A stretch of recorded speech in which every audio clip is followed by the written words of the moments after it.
Hey there, and welcome back, everybody, to Tip of the Spear with your Missoula County Commissioners. I'm Josh Slotnick, and I'm here with my fellow commissioners and friends, Dave Stromeyer and Juanita Vero. And speaking of friends, we also have Grant Keir with us today from the Missoula Economic Partnership. And if you don't mind, Grant, I'm going to just toss out the first question. For people who don't know, what is MEP, and what are some of the big things you all do? Why do you exist?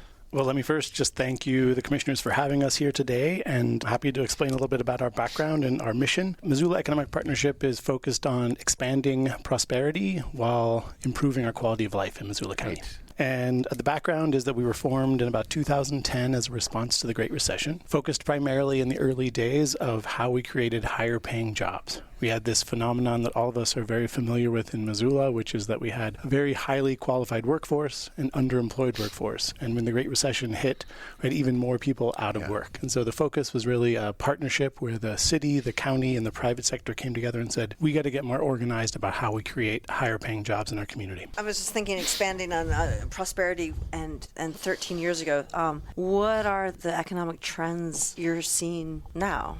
The sort of more recent trends are certainly very different than the ones we saw when we started. I'm happy to report, just in the last 5 years, we saw increase of high-paying jobs in Missoula County. That's something they had worked toward for the entire decade going into that. And we were really pleased to see that. That was great news for our underemployed workforce, for the folks who are looking for those higher-paying jobs and chances to kind of improve their standard of living while hopefully retaining their quality of life. Unfortunately, it also led to some of the challenges that we started to see before the pandemic that only got worse since. And I think it's hard to speak to trends because we're in such an anomalous time, and I think in our economic history to come out of the pandemic and have so many changes going on demographically as well as economically. But I think some of the things that we're seeing that we feel like are trends, and some of them are very positive. We have seen a real resurgence in manufacturing sector in Missoula County. That's been very exciting. A lot of the jobs that we lost during the Great Recession and as mills and things shut down even before that are starting to come back in even more sophisticated manufacturing sectors. But one of the challenges that we're seeing right now that's holding back a lot of our economy is around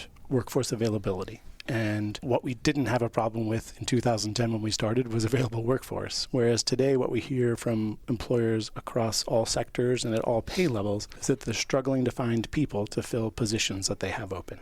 Maybe put this in a little bit of context for us. So how is Missoula situated in relation to other communities here in Montana or throughout the region or the country for that matter? Are there other places in Montana where these workforce challenges are not being experienced, or is it more we're kind of all in the same boat together here? Yeah, I think that's the perfect question. And that's really the important question to ask right now is sort of how different are we from other places? At the end of the day, the economy that we have here is competing with economies everywhere else. So when we're trying to recruit people to take jobs or we want to attract students to our university, at the end of the day, all of those questions are relative for people. Is Missoula a better place or a worse place to go than somewhere else? And as much as we take a lot of pride in our local community, the truth is we're not that different from other places right now in terms of the challenges and the opportunities we see. So just to put this into some concrete numbers and context, right now our unemployment rate is at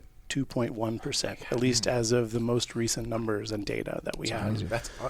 That is functionally no unemployment. That is functionally no unemployment. And that is true across every major community in Montana. All of the big counties with big population centers are experiencing the same thing. So Gallatin County's unemployment is as low as 1.7%, and the Flathead County, which has the highest rate, if you want to think of it as high in any sense, as of November of 22, of 2.8%. So functional.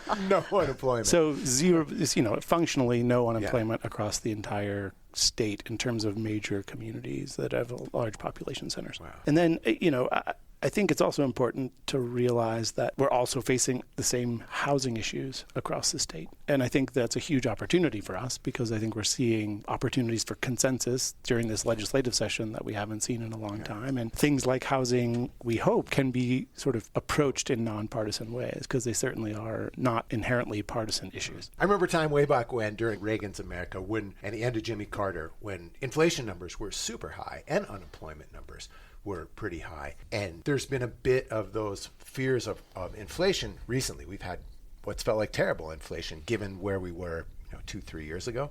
Looking towards, say, December of this year, it could really be possible that we are at nationally of 4% inflation and 4% unemployment, which if you were in the early years of Ronald Reagan would have been amazing. But for us right now, don't seem as good as they could because of where we were just a little bit ago, pre-pandemic. So economically, do you think we should be comparing ourselves to 2019 or looking more broadly historically economically when deciding whether we're doing poorly or doing well? I guess I'm not sure that when asking the question of how we're doing, if it's relative to the past, frankly.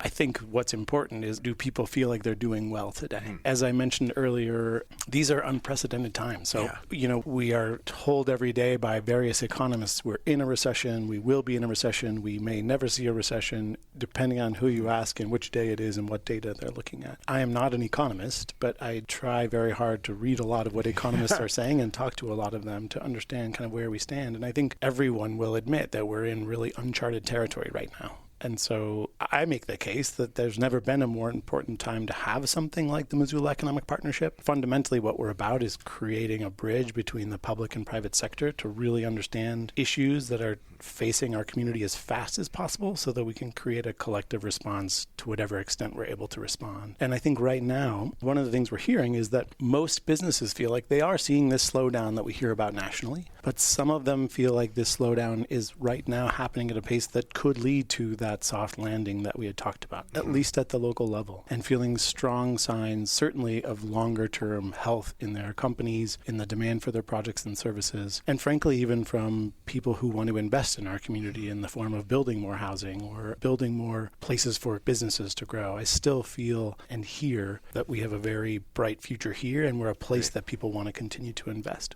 Well, speaking of a place where people want to invest, oftentimes when we're looking at Missoula versus other communities, what we hear is the desire to retain a sense of authenticity here in Missoula, and that's oftentimes a difficult concept to put our finger on in terms of what that means. Somewhere in there seems to be a balance between business recruitment and business retention, retaining those aspects of our economy that we think are distinctively Missoula versus the desire to extol the virtues of Missoula for businesses in the greater world to come here and set up and do shop.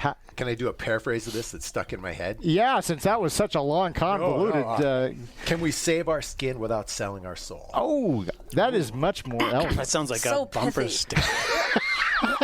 But I think, what are some examples though? Well, you guys gotta talk. let him answer the question. I know, but I don't understand examples. What's meaningful? What does authentic Missoula mean to you? Well, I'm not exactly sure of that, but I think it has something to do with this balance between investing in, supporting, and making sure that businesses that are here already are doing well and continue to do the things that we value. I think the starkest example would be, think of those national chains or national businesses that are currently not here in Missoula that, if they were, would certainly bring jobs with them and all of that, but they don't have that unique character that your favorite spot in downtown Missoula embodies. It seems like forever Missoula has had a very strong self-reflective streak. It's a place where people like to talk about what Missoula was or is. And if we were to ask 10 people, we could get 10 different answers, but everybody, I believe, would have an answer.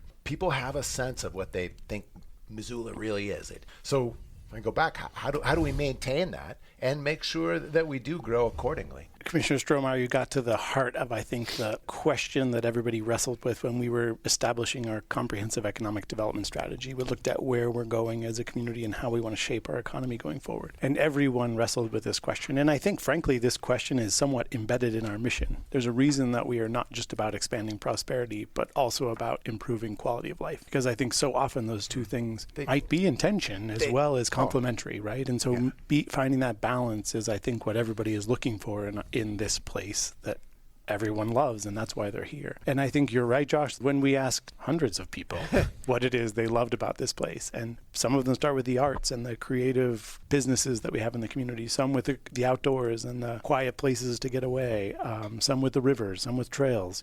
When we kept pushing people to define what it is about this place that was so special to them, it was this sense of community and the relationships they have with the kinds of people who are here. And I think the way we've tried to embrace that as part of our mission is, one, really thinking carefully about displacement as we grow. Is the growth that we're doing the kind of growth that forces people who are here to leave? I think we saw during the pandemic a lot of pressure on people who had been here a long time, that they felt like they couldn't stay and they weren't able to be here. And that's partly why we have shifted gears, very much so at MEP, to go from trying to recruit companies here to help the companies who are here grow more organically. One, those jobs stick and they last longer. Two, because housing is such a big challenge in our community right now, to try to recruit somebody here who's going to compete for workforce that we're short of, or bring people who are going to look for housing that we're short of, is really adding fuel to a fire right now, and a fire we're trying to suppress. And so we really do need to be always attentive of what's happening in our community, what the challenges are, and thinking carefully about how do we solve the housing problem first so that there's a place for workforce. I don't think that it means that recruiting companies here means that we erode who we are as a community. Sure. A good example of that is that we just lost our Denny's. And I was visiting with Town Square Media a couple of weeks ago. That was the #1 most visited story on their website of all time. Denny's going away. Denny's going away. There's a national chain, but that national chain was the fabric of many people's lives and a place that they had gone to for years and years and years. It meant a lot to people, even though it was a national chain. I think it's really important that we're sensitive to the specifics of the individual business or the individual opportunity, and not necessarily couching this in terms of local businesses versus chains or new businesses versus old ones. I think one thing we try really hard to do in concert with our board members, and Commissioner Strohmeyer served on our board for many years, is think critically about what are best fit companies. What are the ones that come in and complement the other ones that are here and fit the community and fit the talent that we have here. The last thing we want to do at Missoula Economic Partnership is recruit a company here who won't be successful. Right. And that success is going to depend on the community embracing and being excited to be a part of them, and them being excited to be a part of the community. I really like how you kind of wedded quality of life and prosperity and talked about relationships being part of that quality of life. I mean, there was a time in Missoula, as we mentioned many times, when we had 4 mills that ran 364 days a year, 3 shifts a day, when everybody knew someone who worked at those industries. And very sadly, those industries went away. And this place, somewhat inadvertently and somewhat intentionally, became to be defined more by its amenities and access to beautiful land than by its industry. It stopped being so much, this is a mill town, as a place that had an amazing bike trail system and you could go paddling at lunch and still be back to work, and had a vibrant downtown. None of those things necessarily feel or sound like traditional economic development. If traditional economic development was, we give a tax break to 3M and they come here and hire 5,000 people. We didn't do that. Somewhat accidentally and somewhat intentionally, we put public investment towards making this place even more wonderful. And then I believe, I don't know if this is just anecdote, but from my small sample group of my friends, we became a place that people wanted to be. And then once here, they figured out a livelihood that kind of rhymed with their values, which is what got them here in the first place. And then we had this explosive growth. And I don't mean to throw any shade on our old economy. Times just changed. And I speak more in cliche, like we don't want to kill the golden goose, in that maintaining this quality of life means not being overrun. There's a scale issue there. As Bryce Ward pointed out the other day, we can expand and build more houses, but we can't build another Blackfoot River. Just sort of wrestling with that. That was my comment. I don't have a question there. It just seems to be the moment we're in right now. Well, I might have a question. Please. First, prefaced by a comment, of course. I was just loving that he didn't have a question. Oh, I hit you with my question. Well, we'll see if I have a question. So related to this, just sticking with the quality of life piece, and this relates directly to MEP. So Missoula Economic Partnership and Missoula County are partners in deploying Big Sky Economic Development Trust Fund resources, job creation grants in the community. And one thing that I've tried hard to do, and I think all of us as commissioners try to do, is when applicants come before us pitching what it is that they want to do, we always ask, particularly if they're coming from outside of Missoula and Montana, why Missoula? Why Missoula County? Without exception, what I hear is quality of life. I have never never heard anyone say, it's because you guys have a great tax system or the business climate is so far superior in Missoula than other communities. Never. I have never heard anyone say that. It has always been, and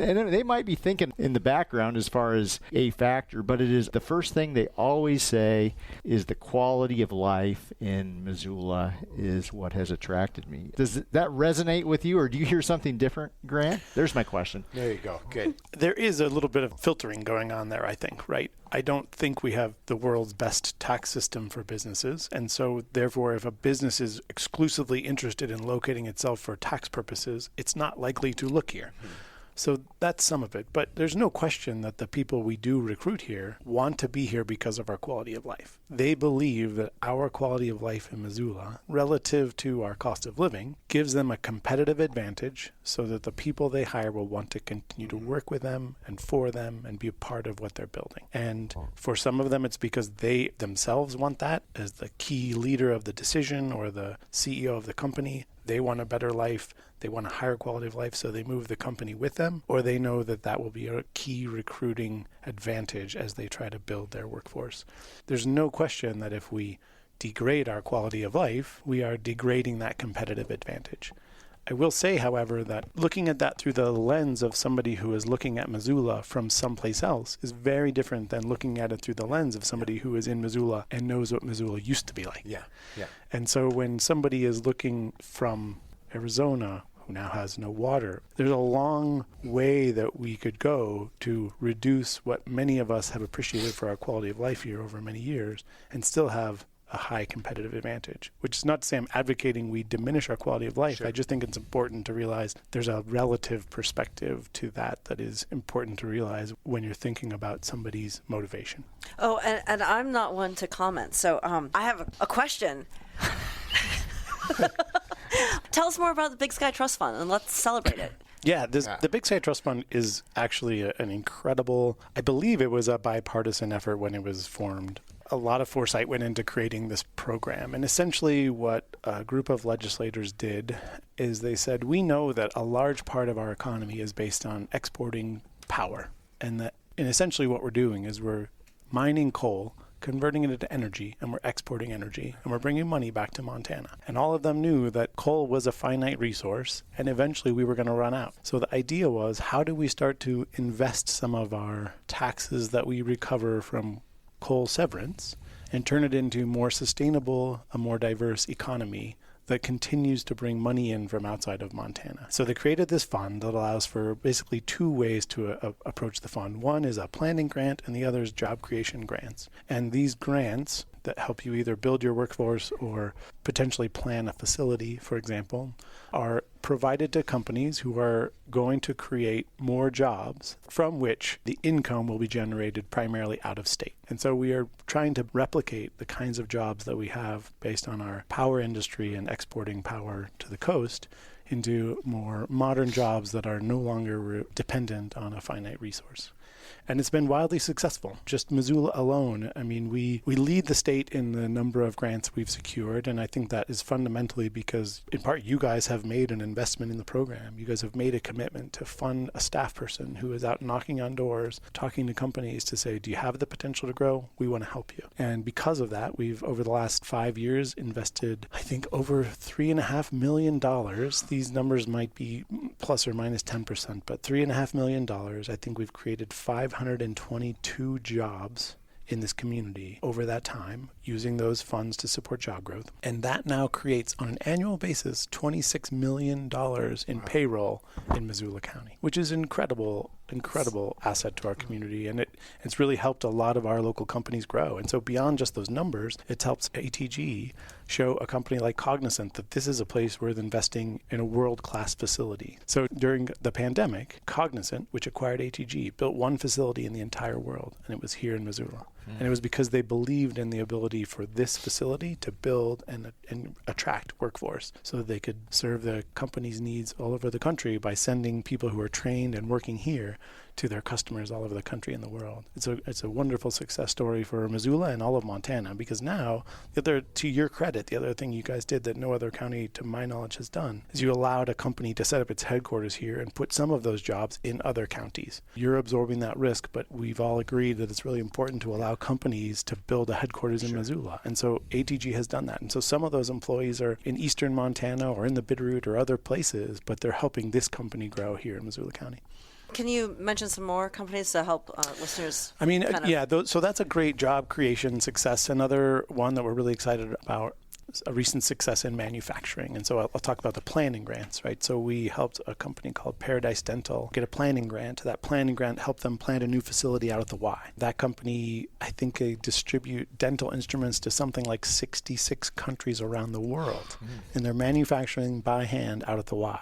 They have tremendous growth potential. We helped them with a planning grant through the Department of Commerce Big Sky Trust Fund. That planning grant allowed them to plan a new facility, which is now in the works of being built. The foundation is poured, walls are going up. As soon as that's done, I think they're going to expand their old footprint into another new facility and continue to grow. So to me, what's exciting is that mid-wage job, those jobs that are giving people with perhaps less college education, but really incredible work experience, opportunities to grow their jobs. And they have a world-class employee retention program at Paradise Dental, and they're coming up with some of the most innovative ways to retain staff in a manufacturing context in our whole community. It's just been really exciting to get to know the company. So a friend of mine who's an engineer at a major engineering firm here, we were chatting and talking about the difference in wages for people who are doing remote work, and the companies they work for are, say, on the coast. And then they're here in Missoula, and they're taking those coastal wages and applying them to a Missoula housing market.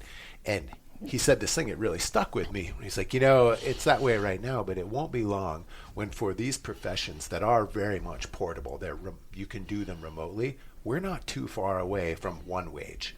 That if you are a civil engineer, doesn't matter where you live, because you could live anywhere, the wage is going to be X. Do you think there's reality? I think we're already hearing about that phenomenon happening. No one's talking about it as one wage, but we're already hearing from local employers that there are some positions they have where they just have to pay the national wage no matter what, because they cannot attract talent otherwise. Yeah. But what I will say is that what I didn't expect to happen with remote work is that we have employers here who are struggling mightily to find people to fill positions who are now hiring remote work to fill their positions. And so they're able to stay open and keep serving their customers because they found somebody to do their job who lives in maybe some random town in Oklahoma, and they can't move because their spouse is doing something that forces them to stay in place. Sure. Grant, in the spirit of completely sucking the life out of our guests, we typically end these podcasts, and I'll just put the question to you. Do you have any nugget of wisdom, a good book, something to share that might provide some inspiration? A good book I read over the holidays that I think speaks a little bit to the role of our businesses in building our communities is called The Man Who Broke Capitalism by David Gels. It's the story of Jack Welch's leadership of General Electric. And I think one of the things I love most about my job is that I work with a board of directors who are really, really thoughtful leaders in their businesses and in the community. And I think a lot of times when we look across the national landscape, we wonder why we're not seeing that same level of civic commitment from big companies.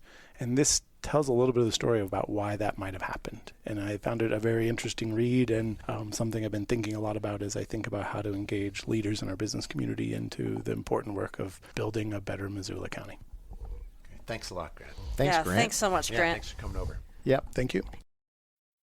Thanks for listening to the Tip of the Spear podcast. If you enjoy these conversations, it would mean a lot if you would rate and review the show on whichever podcast app you like.